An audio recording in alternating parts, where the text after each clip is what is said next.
Assalamualaikum warahmatullahi wabarakatuh. Kami dari kelompok 5 IIK Strada Indonesia.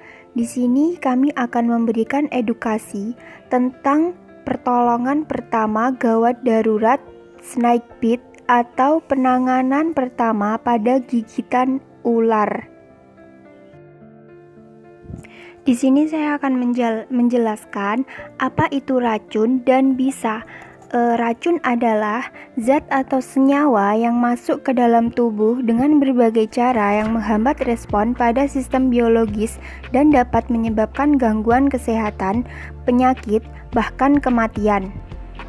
Sedangkan bisa adalah suatu zat atau substansi yang berfungsi untuk melumpuhkan mangsa dan sekaligus juga berperan pada sistem pertahanan diri.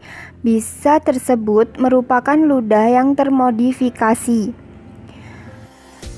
Efek toksik bisa ular pada saat menggigit mangsanya tergantung pada ukuran ular, jenis kelamin, usia, dan efisiensi mekanik gigitan. Apakah hanya satu atau kedua taring menusuk kulit, dan banyaknya serangan yang terjadi. Dan selanjutnya, ada tanda dan gejala gigitan ular berbisa. Yang pertama, panik. Nafas menjadi cepat, tangan dan kaki menjadi kaku, banyak keringat, badan lemah, menggigil, rasa haus, kepala menjadi pening. Tanda gigitan taring, nyeri lokal, pendarahan lokal, memar, pembengkakan, kelenjar getah bening, radang, melepuh, infeksi lokal, dan nekrosis jaringan, terutama akibat gigitan ular dari famili Viperidae. Gejala klinis. Secara umum akan timbul gejala lokal dan gejala sistematik pada semua gigitan ular.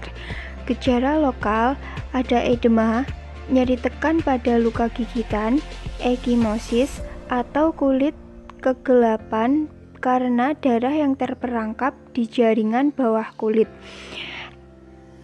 Gejala edema, kemerahan pada tempat pakutan disebabkan juga oleh pengaruh enzim proteolitik.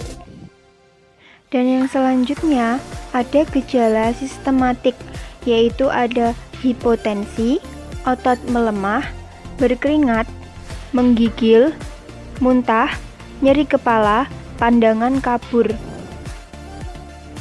Pertolongan pertama yang harus kita lakukan pada korban gigitan ular, yaitu mintalah bantuan secepat mungkin. Lalu pastikan ular atau hal yang berbahaya tidak ada di sekitar tempat kejadian. Lalu lakukan primary survey. Lakukan pengkajian ABC, yaitu airway atau jalan nafas.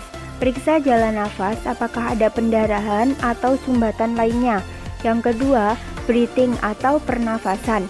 Yang ketiga, ada circulation. Cek nadi dan pendarahan. Untuk selanjutnya ada primary survey. Dapat dilakukan dengan tindakan 1. Nilai tingkat kesadaran. 2. Lakukan penilaian ABC. ABC meliputi A. Airway, kaji apakah ada muntah dan perdarahan. B. Breathing, kaji kemampuan bernafas akibat kelumpuhan otot-otot pernafasan. Dan C. Circulation, nilai denyut nadi dan perdarahan pada bekas patukan, hematuria, dan hematemesis atau hemoptysis. Nah, untuk intervensi primernya meliputi 1. Bebaskan jalan nafas bila ada sumbatan, suction kalau perlu. 2. Beri oksigen bila perlu intubasi. 3. Kontrol perdarahan, tourniquet dengan pita lebar untuk mencegah aliran getah bening. Pita dilepaskan bila antibisa telah diberikan. Bila tidak ada antibisa, transportasi secepatnya ke tempat diberikannya antibisa. Catatan, tidak dianjurkan memasang tourniquet untuk arterial dan insisi luka. Dan yang terakhir, yaitu pasang infus.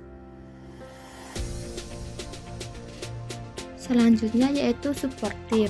1. Awasi kardiovaskuler, pernafasan, dan status neurologis dengan ketat. Apabila terjadi penurunan, nanti bisa diberikan lagi atau sesuai dengan simptom. Kemudian laboratorium, lakukan pemeriksaan darah meliputi Hb, Ht, faktor pembekuan, dan elektrolit. Kemudian pemeriksaan urin meliputi volume dari hemoglobin dan mioglobin. Kemudian pemeriksaan cairan untuk koreksi dehidrasi atau hipovolemik, plasma expander, digitalis kalau perlu. Kemudian diuretik untuk mempertahankan diuresis kalau perlu dialisa. Kemudian antibodi dan ATS, dan yang terakhir yaitu pemberian sedasi atau analgesik untuk menghilangkan rasa takut cepat mati atau panik. Metode pertolongan yang dilakukan: menenangkan korban yang cemas, imobilisasi, membuat tidak bergerak bagian tubuh yang digigit dengan cara mengikat atau menyangga dengan kayu agar tidak terjadi kontraksi otot, karena pergerakan atau kontraksi otot dapat meningkatkan penyerapan sisa ke dalam aliran darah dan getah bening. Pertimbangkan pressure immobilization pada gigitan Elapidae. Hindari gangguan terhadap luka gigitan karena dapat meningkatkan penyerapan sisa dan menimbulkan pendarahan lokal. Terapi yang dianjurkan: yang pertama, bersihkan bagian yang terluka dengan cairan faal atau air steril. Imobilisasi menggunakan perban katun elastis. Penggunaan tourniquet tidak dianjurkan karena stabilisasi yang meliputi penampalasan jalan besar. Pemberian suntikan antiseptik, atau bila korban pernah mendapat toxoid maka diberikan 1 dosis toxoid tetanus. Pemberian suntikan penicillin kristal sebanyak 2 juta unit secara intramuskuler. Pemberian sedasi atau analgesik untuk menghilangkan rasa sakit cepat mati atau panik. Pemberian serum anti-bisa. Pengobatan gigitan ular pada umumnya berbeda. Salah pengertian mengenai pengolahan gigitan ular. Metode penggunaan tourniquet diikat dengan keras sehingga menghambat peredaran darah. Insisi, pengisiran dengan alat tajam, pengisapan tempat gigitan, pendinginan daerah yang digigit, pemberian antihistamin, dan kortikosteroid. Terbukti manfaatnya harus dihindari. Derajat gigitan ular. Derajat gigitan ular. Yang pertama, derajat 0. Tidak ada gejala sistemik setelah 12 jam. Pembekakan minimal diameter 1 cm. Derajat 1. Bekas gigitan 2 taring, bengkak dengan diameter 1-2 cm. Tidak ada tanda-tanda sistemik sampai 12 jam. Derajat 2 sama dengan derajat 1. Peteki eskimosis, nyeri otot dalam 12 jam. Derajat 3 sama dengan derajat 1 dan 2. Syok dan distres nafas atau peteki. Tindakan di rumah sakit atau lanjut klinik yaitu menetralkan bisa ular yang sudah dimasukkan ke dalam darah, menggunakan sabu atau serum anti bisa ular. Biasanya diberikan 2 vial atau 5 ml dan 500 ml NaCl 0,9% atau 5%. Kecepatannya 40-80 tetes per menit. Maksimal penggunaan sabu yaitu 10 ml atau bisa 20 vial. Mengatasi efek lokal dan sistemik. Terapi suportif yaitu akan dilakukan di rumah sakit. Indikasi sabu yaitu serum anti bisa ular, adanya gejala varisis sistematik dan edema hebat pada bagian luka. pedoman terapi sabu mengacu pada Schwartz dan Way di PKES 2001, yaitu derajat 0 dan 1 tidak diperlukan sabu. Dilakukan evaluasi dalam 12 jam. Jika meningkat, maka diberikan sabu. Derajat 2 3-4 vial sabu. Kalau derajat 3 5-15 vial sabu. Derajat 4 berikan penambahan 6-8 vial sabu. Dosis atau cara pemberian dan lama pemberian. Pemilihan anti bisa ular tergantung dari spesies ular yang menggigit. Dosis yang tepat sulit untuk ditentukan karena tergantung jumlah bisa ular yang masuk pada peredaran darah korban dengan keadaan sewaktu-waktu menerima antiserum.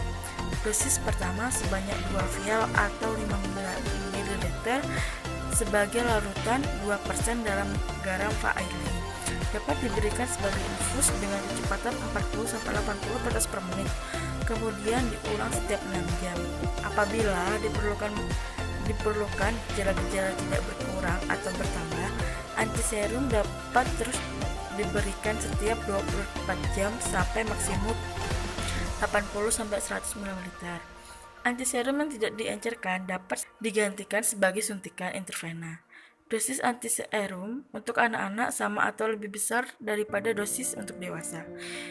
Ini adalah gambar gigitan ular berbisa.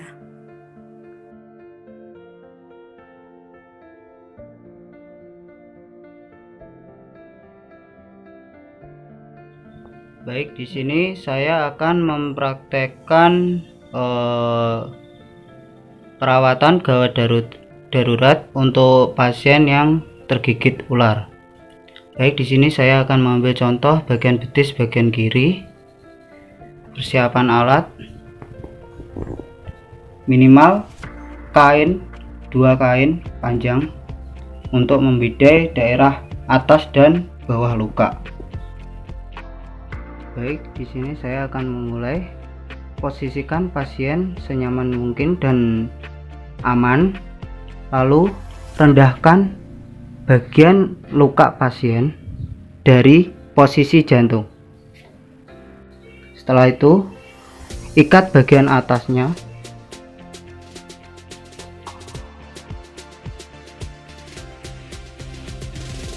Ikat sekencang mungkin agar bisa ular, agar tidak cepat menyebar. Setelah itu, bawah luka ikat sampai mengkerut.